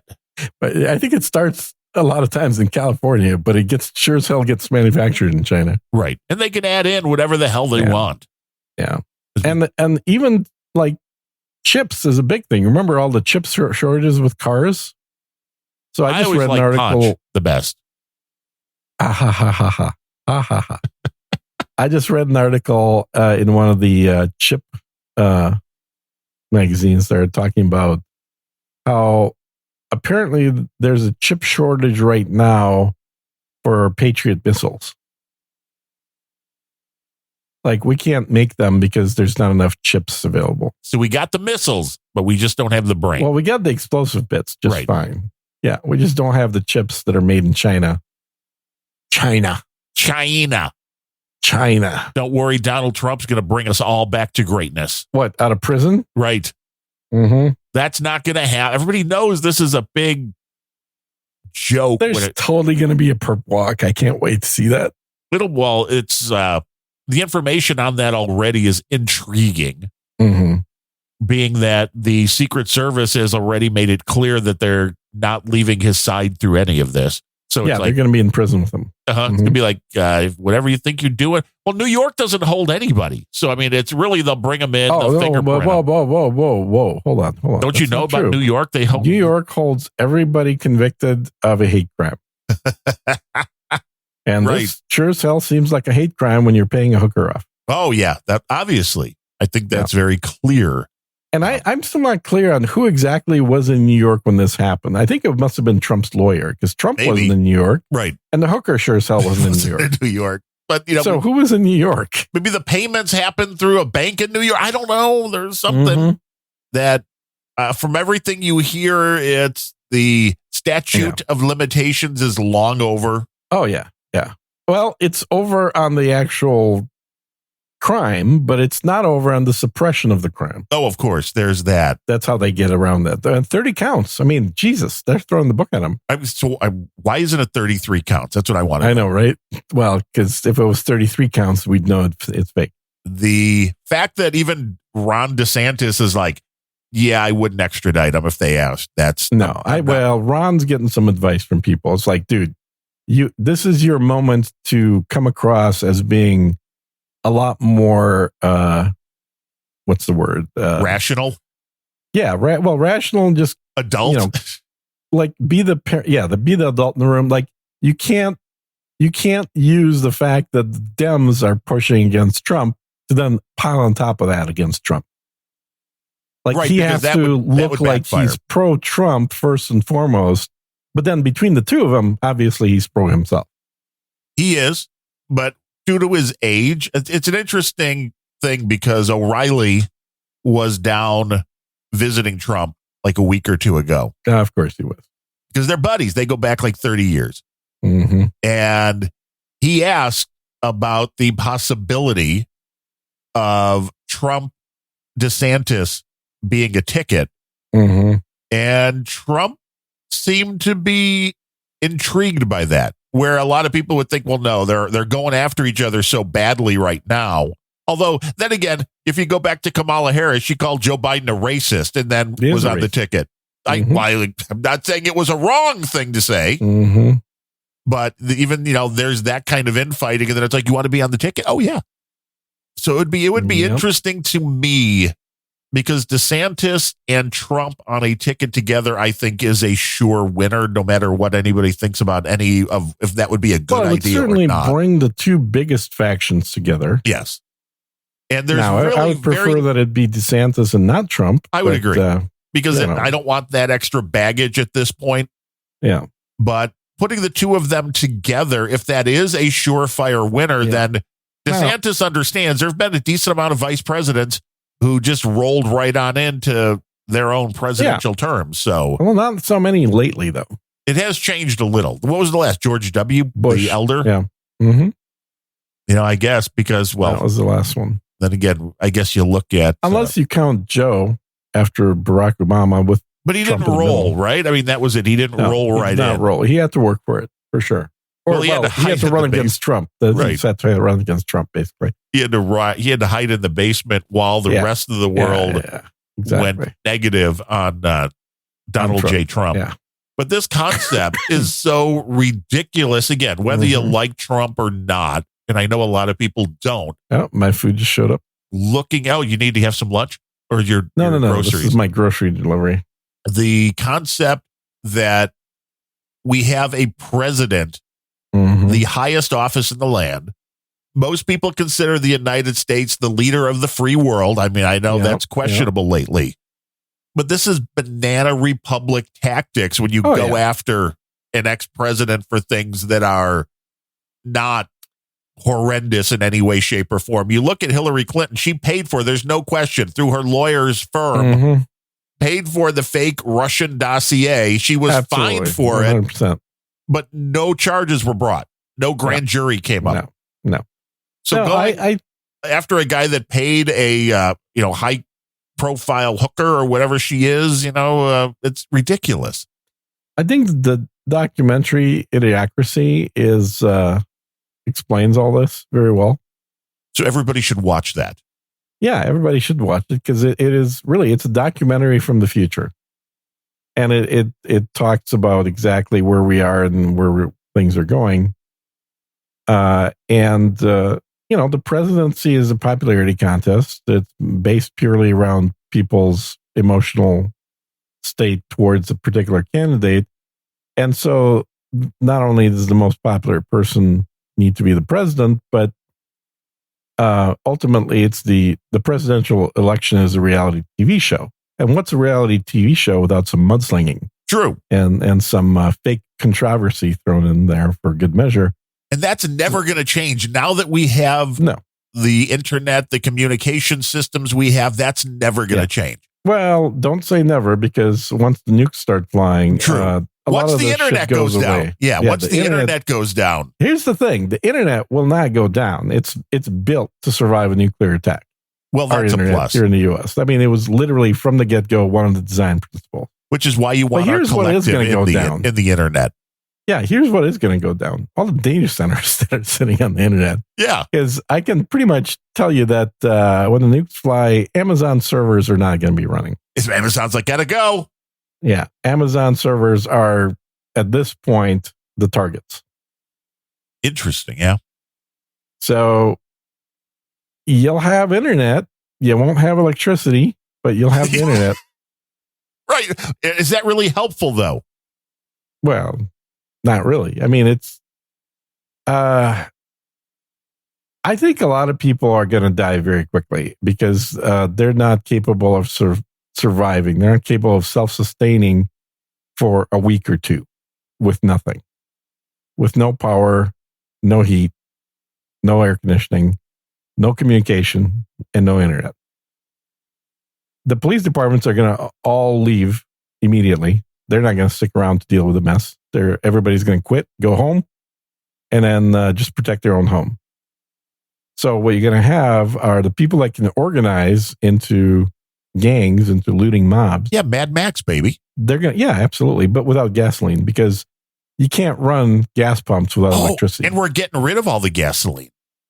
Yeah, well, you can't run them without electricity, and the electricity's gone. So it's going to be challenging, I think, for an awful lot of people just to survive 2 weeks without food and water. That makes sense. Yeah. That makes sense. Because, again, you had people there when your power went out who didn't realize your gas stoves could be lit with a match. Oh, there was tons of people. Most people did not use their stoves at all during the power outage here. I think there's a handful of us that did, but the government was also telling you not to use the stove because your fire detector doesn't work. Go ahead and die. Smoke detector. Your smoke detector doesn't work, so they don't want you lighting a fire indoors. You're like, what do you mean? It's on a 9-volt battery. It's fine. Mm-hmm. At least the older ones are. Yeah, the new ones are. They have batteries, but they're not even batteries. They're like well, maybe they're batteries, but they're very limited use. I mean, they're not going to run for 2 weeks without Right. with They're just a battery. mainly run off your house current. Yeah, the battery is basically there so that when you push the button, goes, it cuts off the power and it makes noise to say, "Yep, battery still has some voltage." Nice. It doesn't do a whole lot beyond that. So, yeah, you can't go to the store because all stores are closed. There's no phones that work. There's no heat. There probably isn't any water because the water uses electric pumps. Now, pump it into how can water you towers. keep electricity? If you have a generator that's already Yeah, if you stocked, have a generator, I mean, like Adam's got a generator at his house, and and that'll he's got go his through own, however much fuel you have. and he's got his own well. But you need a lot of fuel to go weeks. You definitely need a substantial amount of fuel. Now, having solar would help. So having batteries would help. But, a generator is definitely going to use up quite a bit of fuel. But I would hope he's got at least 2 weeks worth. Because that's where you're going when the nukes start flying. I've got 2 weeks worth of fuel, but I don't have much more than 2 weeks worth of fuel. Like so, Mine. you have a limited time for you to find a way to take over the world or whatever resources you can get. Take over the world. Good luck on that. Uh-huh. Hey, you got enough guns, I've heard. Nah, I got too many guns. See, there you go. Yeah, I don't even want to talk about it. It's I kind of went a little or the top. Like recently when there was additions or I just skipped my guns. so you stopped buying Bitcoin and you just instead of having Bitcoin, a couple guns $100 are more valuable a month. Oh, by the way, yeah. your Bitcoin is useless because there's no electricity. Yeah. Yeah, but you could say it's right here in my little wallet It that sure I've got. is. Yeah. It'll still be there when you're dead. You'll be in the ground, nothing to worry about. Mhm. Yeah. Nothing to worry about. But see, if you've got guns and ammo, you're in good shape. Well, you're in better shape. You still don't have electricity or food or communication or water. Are those things necessary, really? People lived without them for a long time, but Yeah. then I again, mean, medication's gone. yeah, medications, refrigeration's gone. All that stuff is gone. You better have a big garden. Gardens are good. Yeah. But I think what will happen is probably the first 2 weeks will take out a quarter of the population. Well, yeah, that would make sense. So you'll have a lot of corpses. You'll have contaminated water. You'll have to learn Yeah. how to burn those corpses for fuel. Yeah. Yeah. They don't burn all that well. There's too much water in them. Damn it. Uh-huh. Guess you just have to get rid of them in another way. Send them into space. Will we have the ability to still That's launch right. the satellite? Just launch them into space. That's exactly right.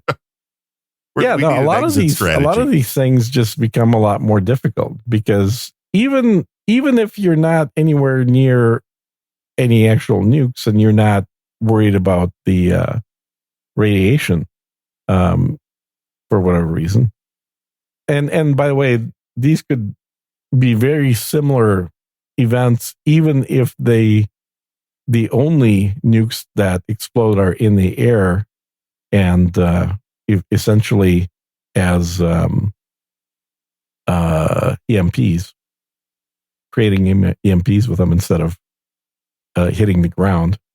Because EMPs, like if you use a nuke to create an EMP, you're detonating in the atmosphere. You're creating way, way, way less radioactive material.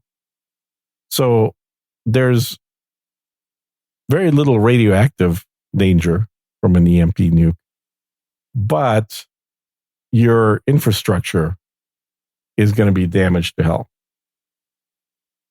Now, after the nukes start flying, will I be able to fuck Adriana Lima? Well, do you have one in the basement? No. That's the real question. No, I guess that would be the important part. The important bit is to get her to the basement before the nukes start flying. Yes, you've got to be prepared. Yeah. Then you can fuck whatever you have. Unrelenting is not advocating No. kidnapping supermodels. If you're suggesting that Adriana Lima come to your house because she's starving and that your house is the only place with food, maybe that's a way to get her. Right. So having food. But I think trade of food and water for sex is going to happen within the first week. Probably within the first 35 minutes. It could be. Yeah, exactly. Because as people that literally have, I mean, that's the thing. It's like all your money is in the bank, so that's all gone. All of your Bitcoin's gone. All your water's gone. All your food's gone. Well, you've got, water. There's no pressure in the lines, so you can't bring any water to your house. Food, whatever's in your fridge, is what you got forever. So better make it last.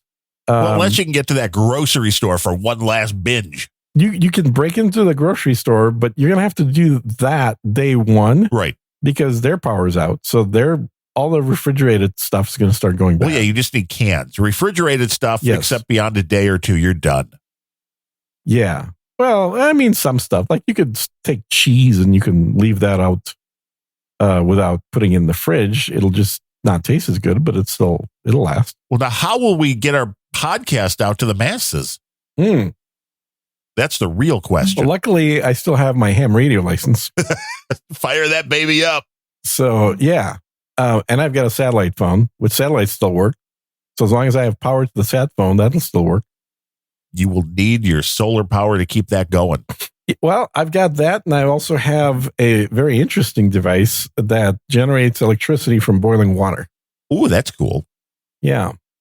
So as long as you have fire, you can have electricity. As long as I have fire and water, I have electricity. See, these are the kind of how one is created. This is the kind of information people come to Unrelenting for. Yeah, I mean, I guess they don't really come, but yeah. I want to thank Sir Truck Driver for coming in with his monthly $5.65, keeping this show afloat, one person at a time.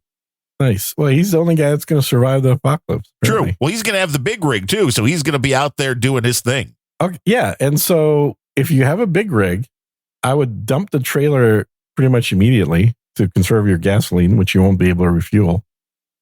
And then, the roads will be mostly empty.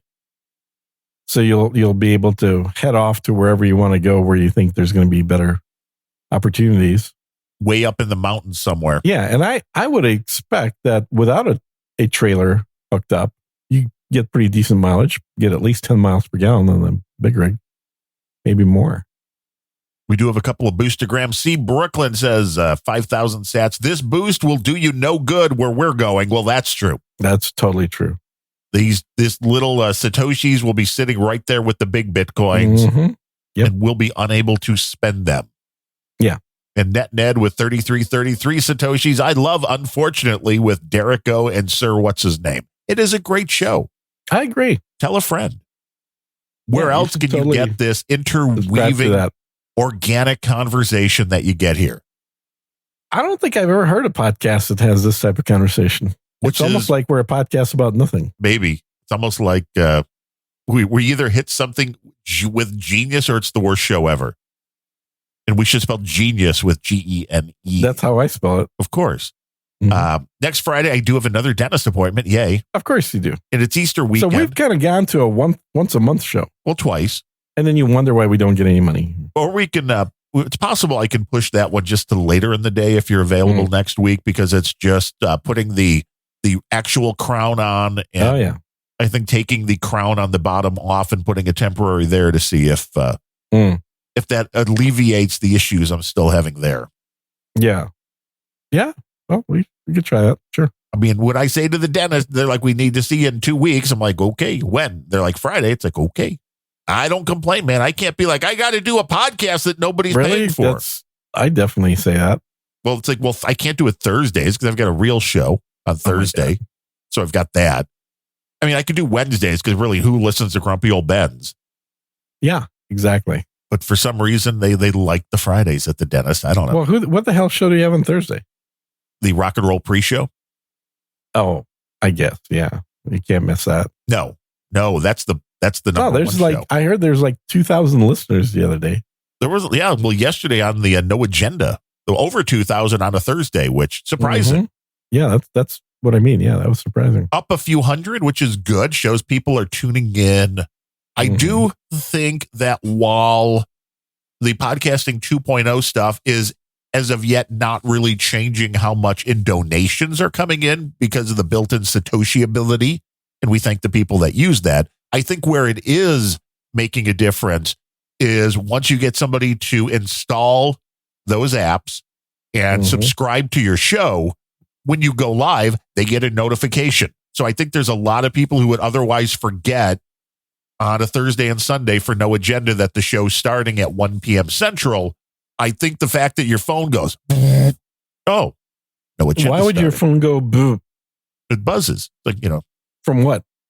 From the notification you would get from whatever app you were using. Oh, I've got multiple 2.0 apps on my phone. None of them buzz. They should. I think there's a setting in there. It will notify you when they go live, which is helpful if you want to listen to shows live. Yes. Is that a setting? I don't recall that being a setting. I have never done it, but Adam says it works. I believe him. Who is Adam Curry? We tried to answer that on the last episode of Unrelenting. I thought I answered that question when I had him on and did an interview. You did an interview with Adam?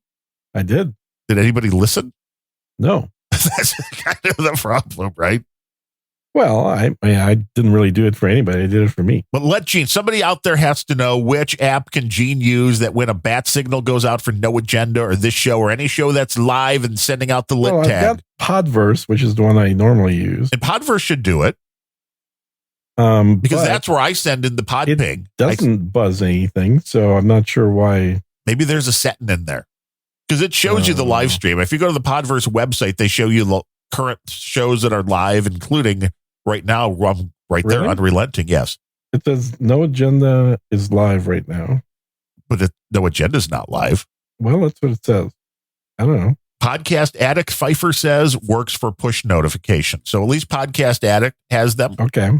All right. I'm not sure if Podverse has that in their system, I would think. But either way, if you find one that does. Yeah, if Podverse has it, then somebody let me know how the hell to turn it on.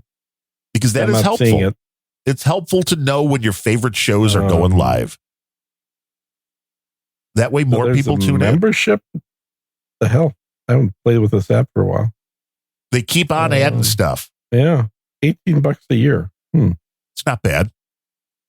For what? For Podverse? Okay. Well, I thought that was part of the fees that were paid with sats when you do donations, is the app itself charges something. When you send in a boostergram through Podverse, they do have they default to, I think, a 50 Satoshi boost over to them, but you can change that.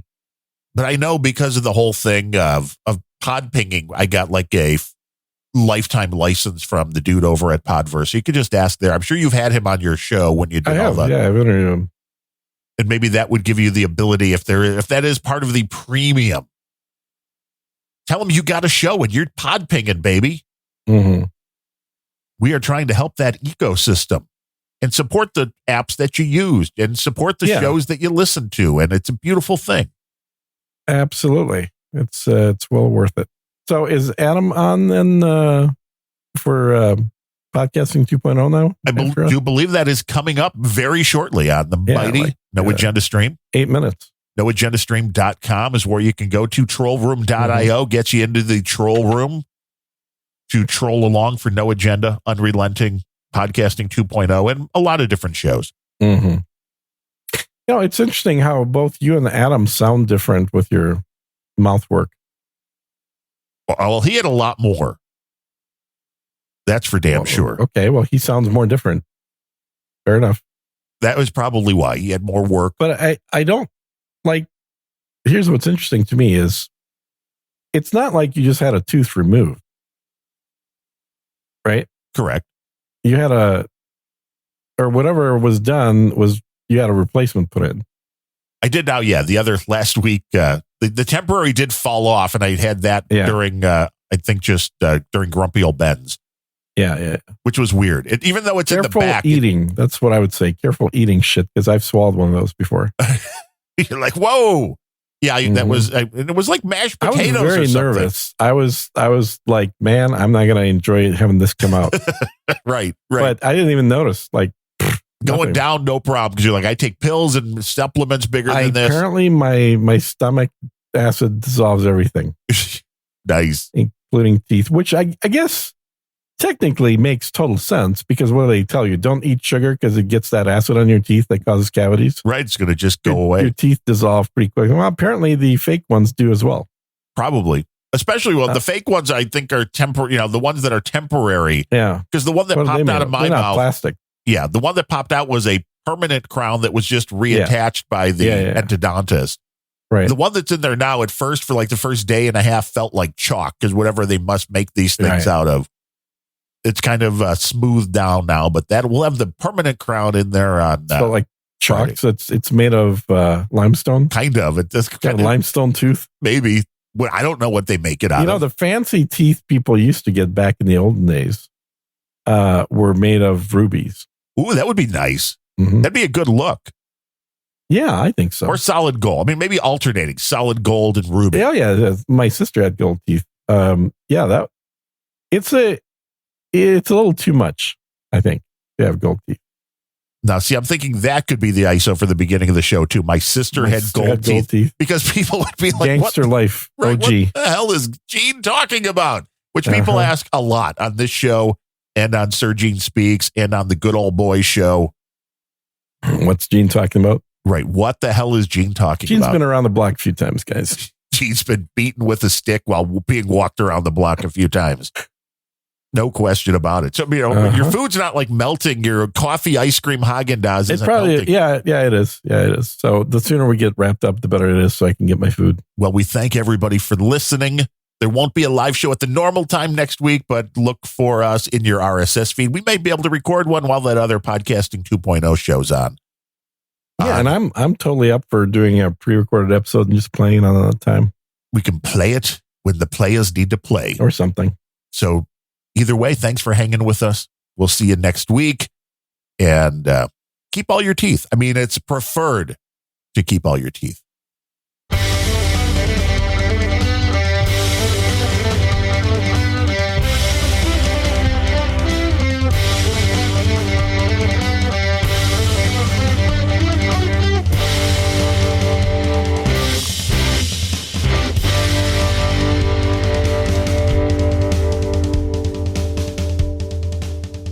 No one is afraid of Russians.